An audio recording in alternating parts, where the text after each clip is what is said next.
Hello everybody, welcome back to the Dota Clinic. My name is Finch and this is episode 5 in which we're going to be looking at leadership and how you can become a better leader, or more importantly, how you can kind of understand the process of having a leader, how a leader emerges from a group, kind of the dynamics that are involved. Because the thing with leadership is there is no 100% tried and true success way to become the best leader ever.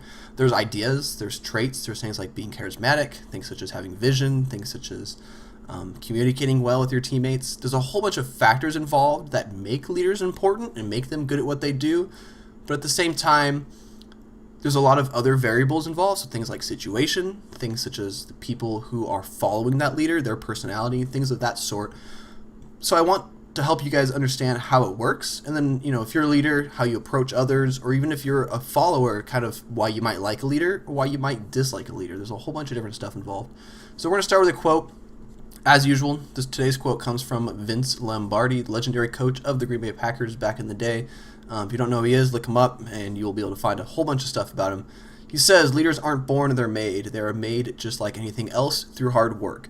Now, this is a very, uplifting, positive quote, I'd say, because a lot of people are of the mindset, for whatever reason, that you either are born a leader or you're born a follower, and that you're one or the other, and you just are set in that path.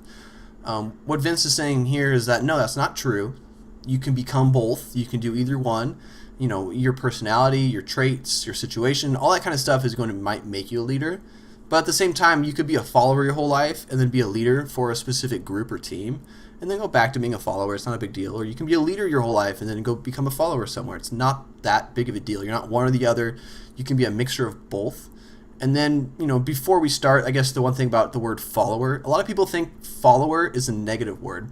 Follower isn't a negative word. It's just describing the person who's not making the calls, not, being the shot caller in a way. But it's not negative. It's just everybody can't be a leader. If you have 5 leaders on a team and 0 followers, then they're not leaders because they're not leading anybody because they're each doing their own individual thing.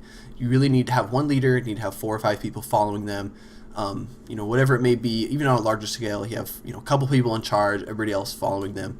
Whatever it may be, you can't have all followers or all leaders. You gotta have a good mixture of both. So don't think of follower as negative. It's not negative. It's just describing your role in that situation.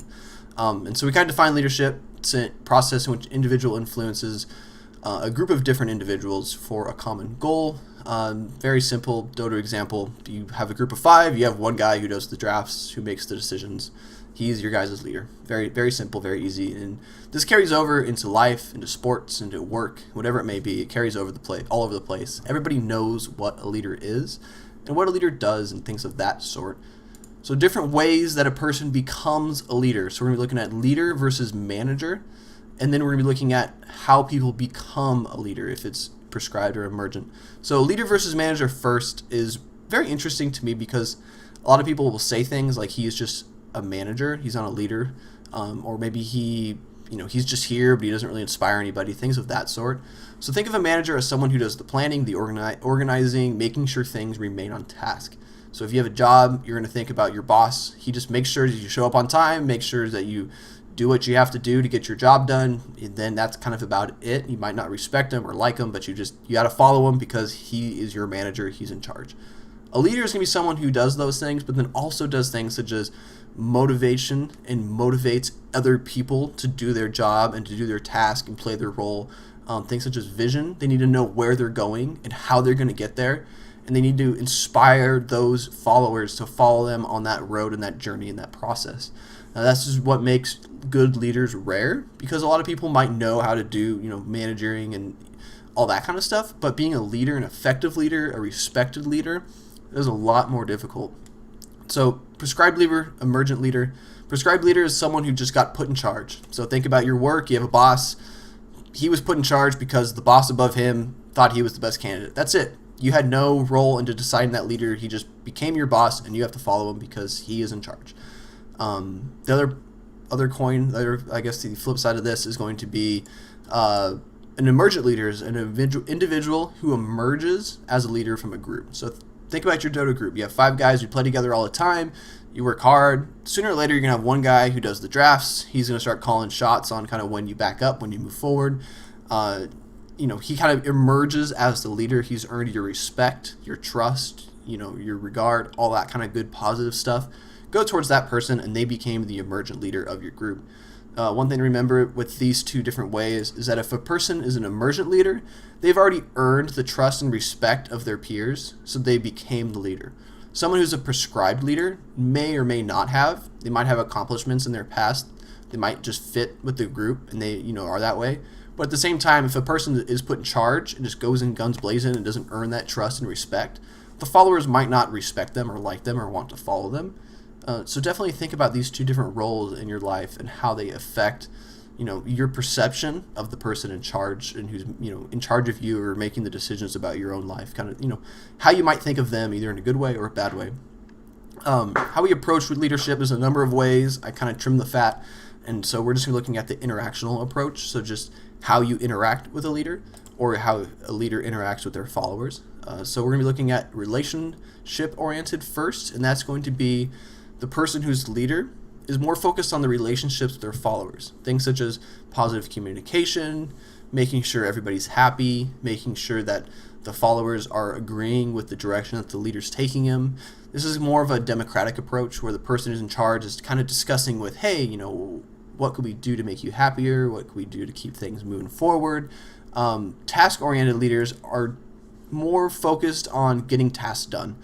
That is completing practices, making sure you're in the right direction, making sure you're winning, you're moving towards the championship or whatever goal you're going towards. That is a task-oriented person.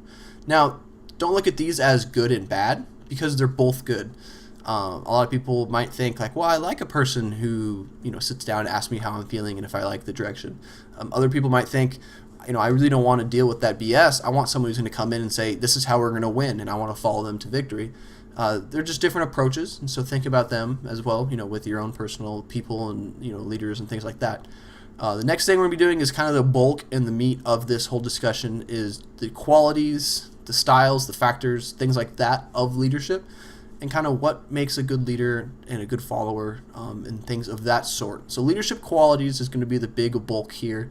These are things that are personality traits, their approaches, their ideas that the leader must take as they go towards their followers and towards other people or towards the team. The first one's going to be, and arguably the most important, is going to be the integrity of the leader.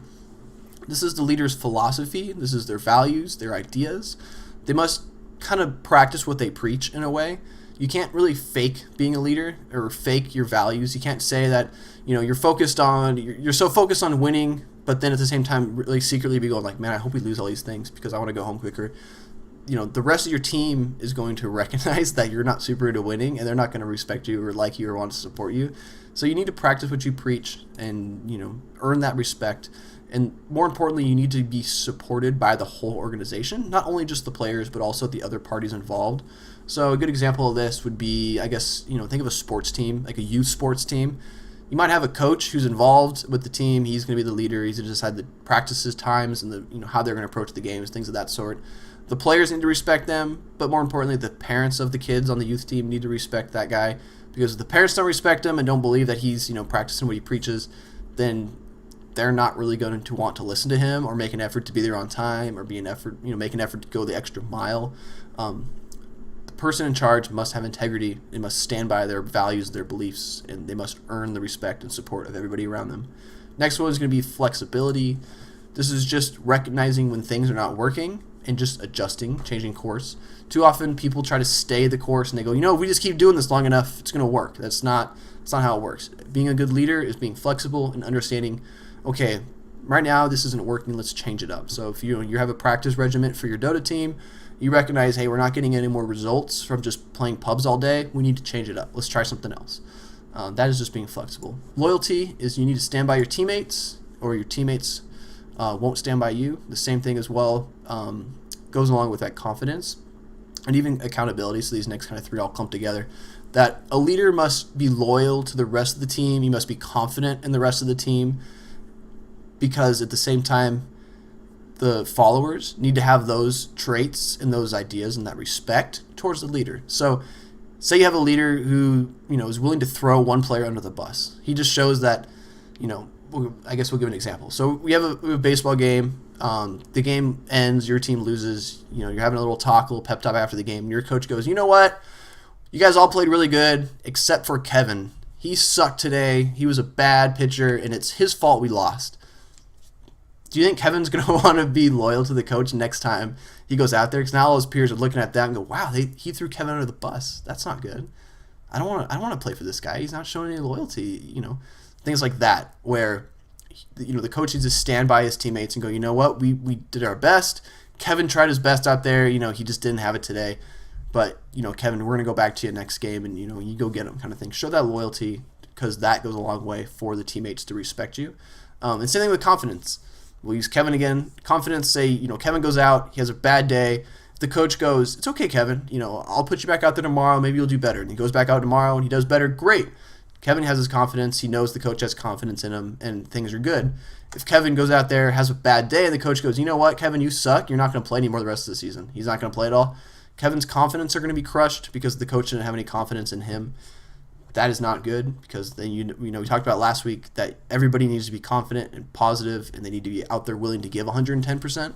Not showing confidence in your team or your followers is a good way to crush their confidence. You can't demand something from somebody else that you don't have yourself. And that is kind of our next one, which is going to be accountability. Accountability starts at the top. If a coach makes a bad decision or a bad call, they need to own up to it. So if you have a Dota team and your leader's going, all right, guys, push that middle tower, and you go towards the middle tower, the enemy smokes, comes behind you, ganks you, kills everybody. That was a bad call. So the coach or the leader needs to go, you know what, guys, that was my bad. That was a bad call. Next time we're gonna do this instead. That might be a better idea. So that's being accountable for their actions. You can't today make that call and go, that was the right call. You guys just screwed it up because you're bad players. Well, the team is no longer going to respect you as a coach, as a leader, as their person that's in charge. They're not going to look at you that way anymore because you're not being accountable for your own actions and for other people's actions and your decisions and your ideas. Communication, like we talked about last week, feedback is really important, but giving good feedback is even more important. You need to understand how to approach these people. So if you missed that episode, go back and you can look at ways that you approach others with criticism, with praise, things of that sort. Preparedness is just, you need to be prepared with a game plan, and you need to have that plan ready for all different situations and any contingencies that might occur. This is just, say you're going into a draft and okay, guys, we're going to draft these 5 heroes, but then if they ban them or pick them before, we're going to try to change course and we're going to do this. Just have a game plan because the game plan lets your followers know that you have a good direction, you have a good idea, and at the same time, the followers are willing to just go along with the plan. If they think you're winging it, they're going to think, well, you know what? He might not know best. This is not a good plan. Being prepared with the plan is very important. Refusal to quit. This goes along with the communication, or not with communication, the confidence. If you have a coach who goes into a game and goes, you know what, guys, that other team is better than us. We're just going to lose today. So, sorry. They've quit. Your followers quit. They don't have any confidence. They're not going to do anything. They're not going to try their best because they just notice that the coach has quit on them, and that's not good. Really starts at the top, and that's kind of the trend for all these. Is it starts at the top? The leader must present these qualities and have these qualities in order to gain the respect and the support of the rest of the team. The last one's going to be patience, and this is just kind of recognizing when things are or are not going to work. This skill is hard to do. It's very important, though. So a good example of this would be something like this past NFL season. Chip Kelly comes into the Eagles. If you don't watch football, I guess this doesn't help you at all. But Chip Kelly comes into the Eagles. He has his offense, which is a very fast-paced oriented offense compared to other things out there. They didn't have a ton of success the first couple games, but they started having success sooner or later. They got in the rhythm. They got it working and things like that. If he didn't have patience, the first game they go out, they lose. Then all of a sudden he panics. Goes, guys, we're not going to do this. We're just going to change it up. We're going to go back to the safe plays. He didn't have the patience to see it through.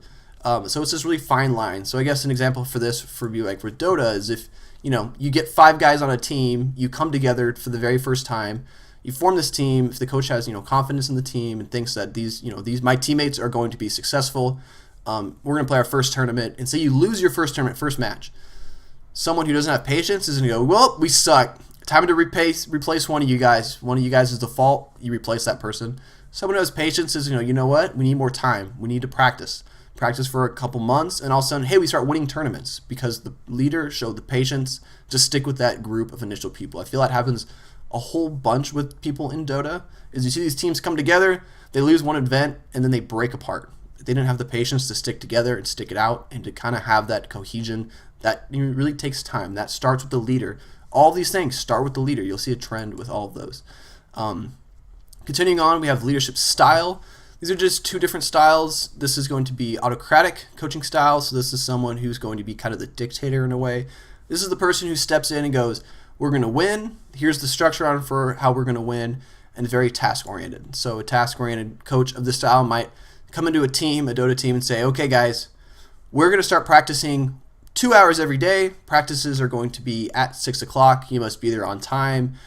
For practice, we're going to practice, an hour talking about strategies and watching replays, and then we're going to practice another 2 hours of, playing scrims against other really good teams. So they set up those tasks. That's what we're going to do. We're going to play a tournament on every Saturday, so make sure you're available every Saturday. So you're setting tasks, and you're very structured, and the players and the followers know, okay, this is what is expected of me from my coach, from my leader, whoever they're following. A democratic coaching style is someone who's more sitting down to have a relationship and have a discussion and get feedback with the team. So this would be someone who comes into a Dota team and goes, okay, guys, how much do you think we should practice? Do you think we should only practice 1 day a week? Do you think we should practice every day? What do you guys think? And they get that feedback. Neither one of these is going to be good or bad. Same thing I talked about earlier. They're just different approaches and different ideas that work better with different people. And so you have to recognize the situation at hand and know which way you should approach those people. So these are just some situational factors. There's a whole bunch more. The first one's going to be team or individual sport. Teams prefer an autocratic approach. Some people might find this surprising, but if you're a part of a baseball team or a football team, you want the coach or the leader to know where you're going and how you're going to get there, and you want to listen to them, you want to believe in them, and you want to just go along with their game plan. If you don't really want to have a discussion with them, because there's a reason why they're the coach and you're just the player, because they might have experience, they might have track record, whatever it may be. You want them to come in, be very more autocratic, which is going to be win-oriented, task-oriented, structured, things of that sort. An individual person might not like that. Say you're playing tennis and you're by yourself. Maybe you're playing golf or something like that. You want the person that's coaching you to kind of give you feedback and go, hey, how'd you feel out there today? How can we do better next time? What do you think and what can we work on? There's more of that dynamic, because we talked about earlier, it's easier to be a leader of a couple people than it is to be a ton of people. It's a lot easier. So that's the next one, is size. The more people involved, the harder it is to be democratic. This is just because you can't really sit down and have a talk with 500 people. If you're the leader of a company and you have 500 employees, you can't sit down and talk to each of them and see, how you guys feeling? Do you think we're going the right direction? What do you think we should do? That doesn't work. You need the person in charge to make quick, right decisions, and the followers need to be willing to follow them and follow their lead in a way.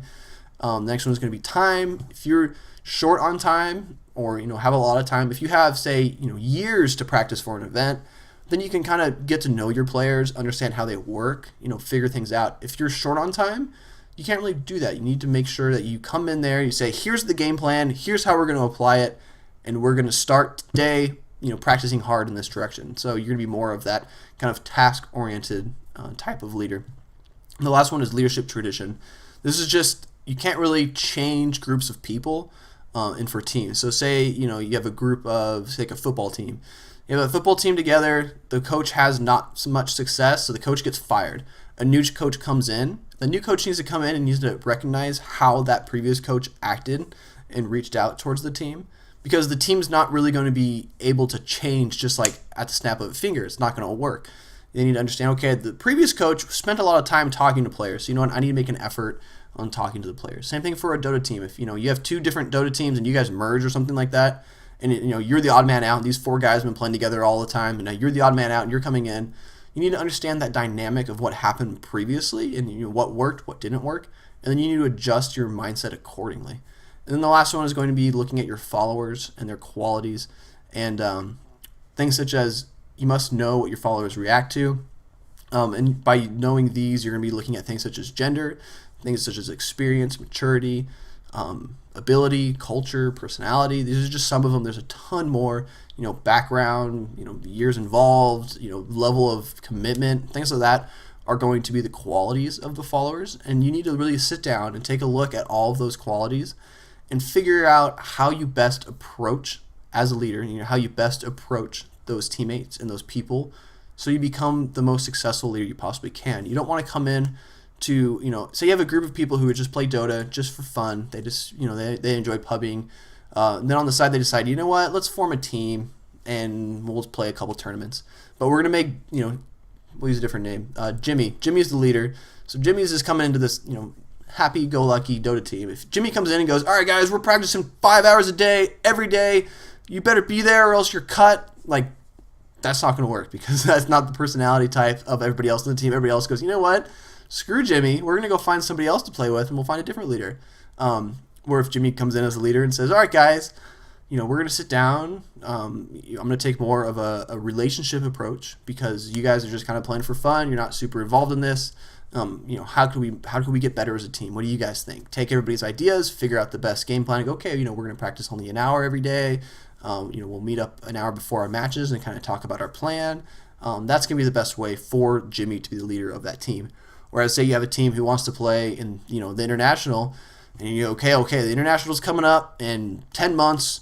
We need to get there. I'm the leader of the team because I was the emergent leader. They all respect me, so I'm the leader. We only have 10 months, but I know everybody here quit their jobs to only play Dota full time. And so you can sit down and say, all right, guys, we're practicing 6 hours a day. We're going to be playing Dota for at least 10 hours a day. So those 6 hours, we're going to be practicing as a team against scrims, against, other teams, whatever it may be. But the other 4 hours, we're looking at drafts, we're looking at replays, we're looking at preparation materials. Everybody, you have to buy in because we're going to win that tournament in the next 10 months. So that person needs to be more of, go get them, goes in guns blazing, be very authoritative in a way of just deciding this is the direction we're going, this is how we're going to do it because I'm the leader, I make the decisions, I make the calls. The players that are super invested in Dota and they're super invested in getting to that point and winning, that big event 10 months down the road are going to be more likely to follow a person like that than they are against somebody else who comes in and goes, nah, we'll just play whatever, we'll just do it here and there. So you really need to recognize the followers and the dynamic of those groups and then plan accordingly as a leader. And that is that for being a leader and leadership type stuff.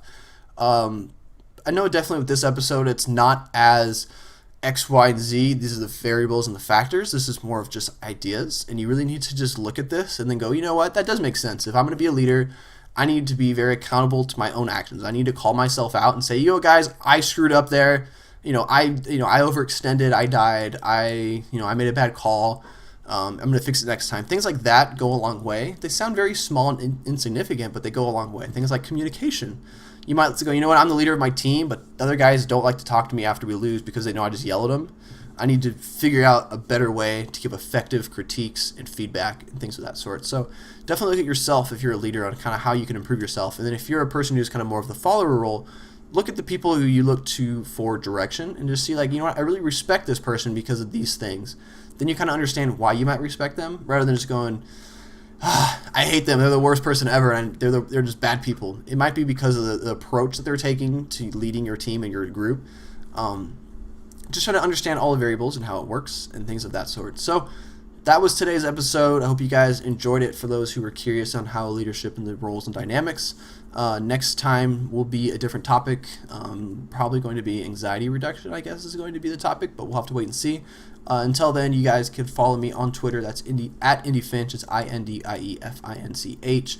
And we'll be giving another talk here at the Dota Clinic next week on a whole other topic. Until then, I hope you guys enjoy your week and take care.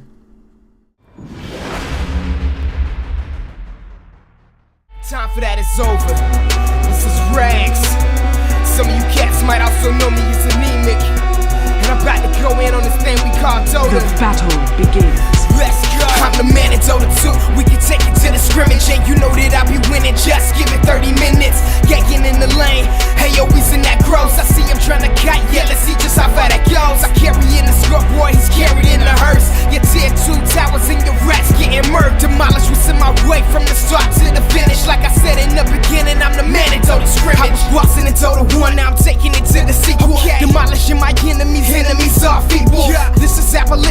really no